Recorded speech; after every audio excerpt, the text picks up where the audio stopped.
Les relations amicales sont l'un des piliers les plus précieux de notre existence. Pourtant, combien de fois ces liens qui semblent indestructibles se fissurent sous le poids des malentendus, des non-dits et des émotions mal gérées? Vous êtes-vous déjà retrouvé dans une dispute avec un ami cher, vous demandant comment une chose aussi insignifiante avait pu dégénérer si rapidement? Ou, pire encore, avez-vous connu ce silence glacial qui s'installe après un conflit, laissant un vide là où il y avait autrefois des rires et des confidences? Les conflits entre amis peuvent être déchirants. Ils laissent des traces profondes, bien plus que ce que l'on pourrait croire. Pourtant, il existe des solutions simples, efficaces et pleines de bon sens pour naviguer dans ces eaux troubles et préserver ces liens précieux sans drame. Aujourd'hui, nous allons explorer ces clés ensemble. D'abord, reconnaissons une vérité fondamentale. Les conflits naissent rarement de grandes trahisons ou de désaccords insurmontables. Ils prennent souvent racine dans les petites choses, une remarque mal interprétée, un oubli, une différence de perspective. La clé ici est d'apprendre à détecter ces signes avant qu'ils ne deviennent des murs infranchissables. Prenons un exemple simple. Un ami qui ne répond pas à vos messages. Vous pourriez immédiatement penser qu'il vous ignore ou qu'il n'accorde pas d'importance à votre relation. Mais avez-vous considéré qu'il pourrait traverser une période difficile? Cette première étape, aussi évidente qu'elle puisse paraître, consiste à mettre de côté ses propres émotions pour comprendre les circonstances de l'autre. En d'autres termes, donnez à votre amitié le bénéfice du doute. Cela seul peut désamorcer une grande partie des tensions. Le deuxième point, et sans doute l'un des plus importants, est la communication. Mais attention, il ne s'agit pas seulement de parler. Il s'agit d'écouter activement, de poser des questions et de chercher à comprendre sans interrompre ni juger. Lorsque vous sentez qu'un conflit est en train de s'installer, abordez votre ami calmement. Choisissez vos mots avec soin, car ils peuvent apaiser ou aggraver la situation.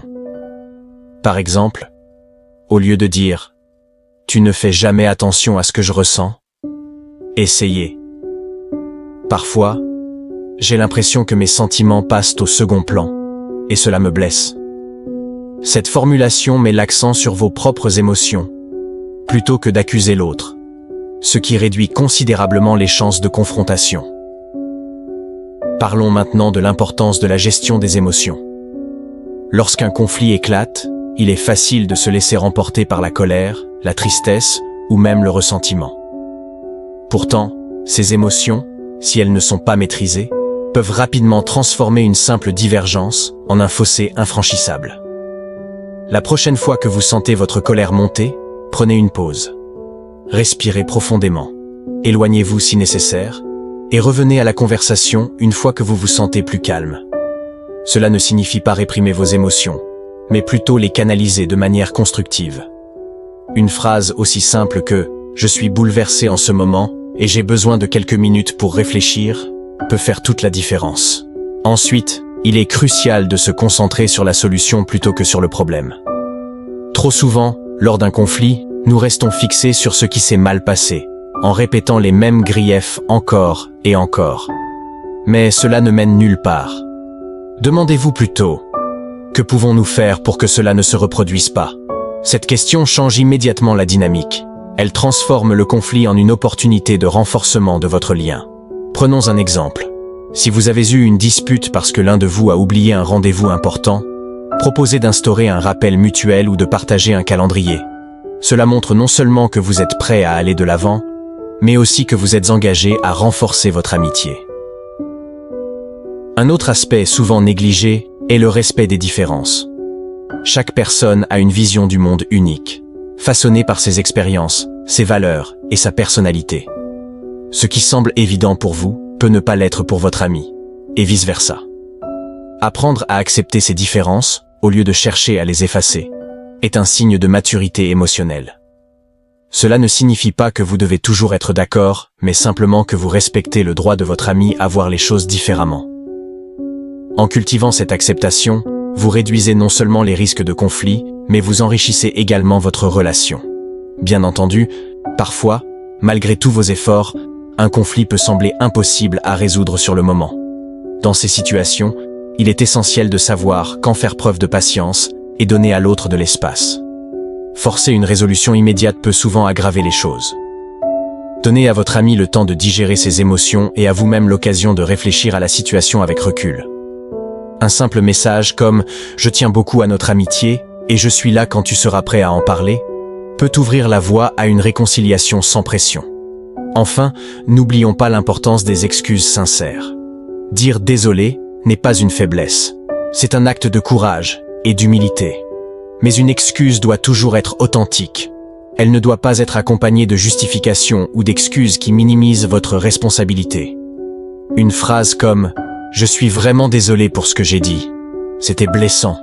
Et je regrette d'avoir agi ainsi » montre non seulement que vous reconnaissez vos torts, mais aussi que vous êtes prêt à faire un effort pour ne pas les répéter. Pour solidifier tout ce que nous avons abordé aujourd'hui, voici quelques actions concrètes à intégrer dans votre quotidien dès maintenant. Tout d'abord, pratiquez la gratitude envers vos amis.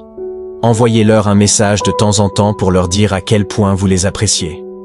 Cela peut sembler anodin, mais cela renforce vos liens et rend les conflits moins probables.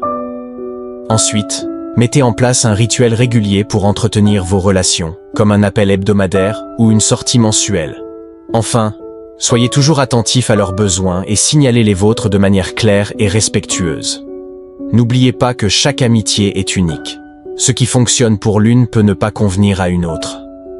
L'essentiel est de rester authentique, d'agir avec bienveillance et de montrer que vous êtes prêt à investir dans la relation. Les conflits ne doivent pas être des fins, mais des opportunités de grandir ensemble. Si ce contenu vous a aidé ou inspiré, pensez à vous abonner à notre chaîne et à activer la cloche pour ne pas manquer nos prochaines vidéos. Votre soutien nous permet de continuer à créer des contenus de qualité pour vous. Partagez cette vidéo avec vos proches, car chacun mérite de vivre des amitiés épanouissantes et durables. Laissez un commentaire ci-dessous pour nous dire quelle stratégie vous avez trouvé la plus utile ou partagez vos propres conseils. Et surtout, rappelez-vous, chaque conflit est une chance de renforcer vos liens, tant que vous abordez les situations avec un esprit ouvert et un cœur sincère. Pour terminer, si vous souhaitez aller encore plus loin dans l'art de gérer vos relations, nous avons d'autres vidéos qui pourraient vous intéresser, notamment sur la communication non violente ou comment cultiver l'intelligence émotionnelle. Prenez soin de vos amitiés, car elles sont le reflet de votre propre capacité à aimer et à être aimé. À très bientôt pour de nouvelles aventures relationnelles.